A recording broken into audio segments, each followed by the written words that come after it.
Governo do Rio de Janeiro flexibiliza a quarentena e libera o funcionamento de bares, shoppings em pontos turísticos do estado. Mas cada prefeitura tem autonomia para adotar ou não as novas regras. Após decisão da Justiça, protestos de grupos contrários vão acontecer em locais diferentes amanhã em São Paulo. Ministério Público abre inquérito para investigar participação da Polícia Federal na morte do adolescente João Pedro durante operação no Rio. 2 policiais envolvidos em agressão a idoso durante protesto contra o racismo nos Estados Unidos são afastados. Depois de 2 meses fechados, shoppings de Belém reabrem com longas filas. Califórnia autoriza a retomada das filmagens em Hollywood a partir do dia 12 de junho. Mercado aposta em radiação ultravioleta para higienizar compras em menos de 1 minuto. Grafite homenageia menino de 5 anos que caiu de prédio no Recife.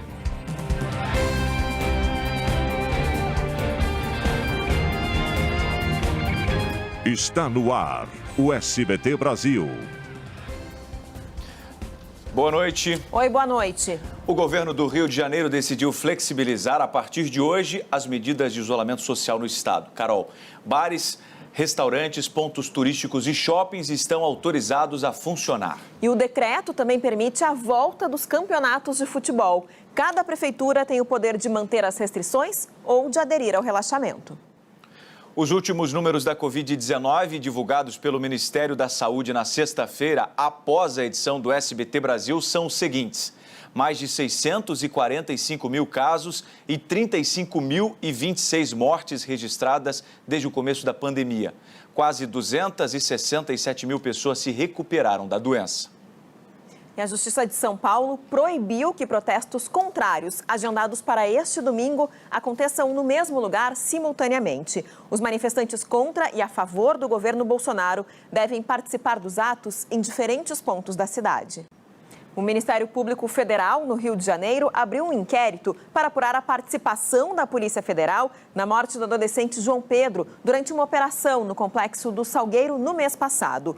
O objetivo é recolher elementos que esclareçam as circunstâncias dessa ação e que possam, eventualmente, responsabilizar o Estado. As operações policiais foram proibidas em comunidades do Rio enquanto durar a pandemia do coronavírus. A restrição foi determinada pelo ministro Edson Fachin, do Supremo Tribunal Federal. A Polícia Federal informou que já instaurou sindicância interna e que tem total interesse na apuração e no esclarecimento dos fatos. O governador do Distrito Federal, Ibanez Rocha, decretou hoje o fechamento de parques, comércios e igrejas das regiões de Ceilândia, Sol Nascente e Estrutural. A medida foi tomada após a alta de casos do novo coronavírus nesses locais e passa a valer por 72 horas a partir desta segunda-feira. E você vai ver a seguir: Supremo Tribunal Federal condena deputado Paulinho da Força à prisão. Avião com quase meia tonelada de cocaína é apreendido no interior de São Paulo. Continue com a gente, nós voltamos já já. O uso da máscara. A recomendação é trocar o acessório de 2 em 2 horas no máximo. Na retirada, evite tocar a parte da frente e lave as mãos imediatamente. Se for cirúrgica, a máscara deve ser descartada em lixo comum. Se for de pano, tem que ser lavada com água e sabão e passada.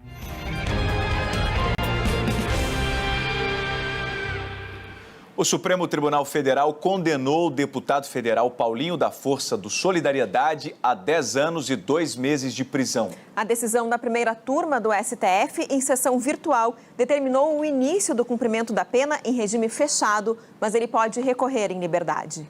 Vamos agora a outras notícias pelo Brasil. O Poder em Foco desse domingo vai receber o governador do Rio Grande do Sul, Eduardo Leite. E você vai ver a seguir: protestos contra o racismo entram no 12º dia nos Estados Unidos e ganham adesão no mundo todo. Mercado aposta em cabine que esteriliza compras com raios ultravioleta para a prevenção do coronavírus. Não saia daí, a gente te mostra já já. Depois da feira, higienize frutas e legumes por 15 minutos em uma solução com hipoclorito de sódio, a popular água sanitária. Para cada litro de água, use 1 colher das de sopa do produto. E atenção, o vírus sobrevive por 3 dias nas sacolas plásticas.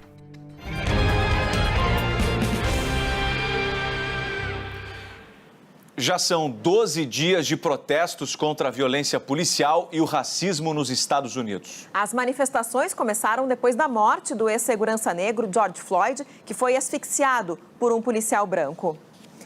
E a correspondente Patrícia Vasconcelos acompanha agora um protesto em Nova York. Oi, Patrícia, qual é a situação nesse momento aí na cidade? No Recife, um grafite foi feito hoje em homenagem ao menino Miguel Otávio, que caiu de um prédio enquanto estava sob a guarda da patroa da mãe.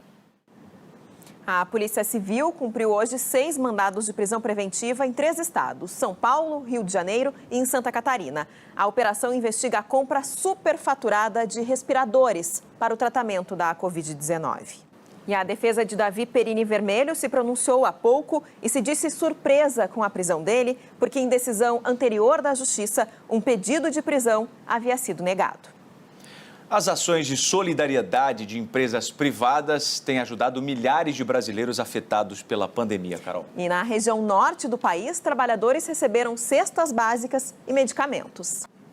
O presidente Jair Bolsonaro se manifestou pela internet sobre o adiamento na divulgação dos números da Covid-19.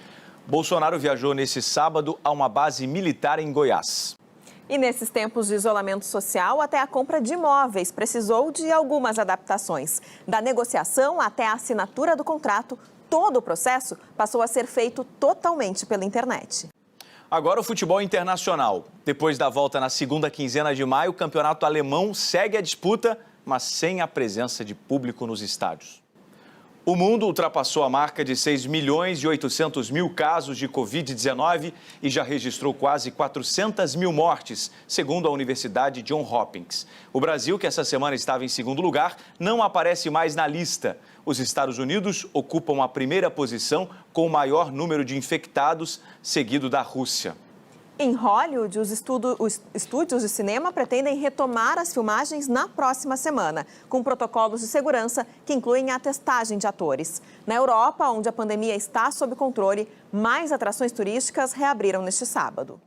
E para driblar a redução do número de hóspedes, uma das maiores redes de hotéis do mundo resolveu inovar usando a criatividade. Os quartos foram adaptados e transformados em um espaço para quem precisa de tranquilidade para trabalhar.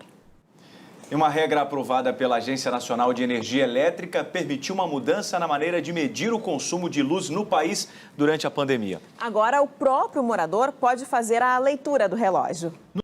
Os supermercados têm investido cada vez mais em tecnologia para oferecer mais segurança aos clientes durante essa pandemia. Uma das medidas é a utilização de uma cabine com radiação ultravioleta que faz a desinfecção das compras. Uma ótima noite para você. Boa noite, um ótimo domingo.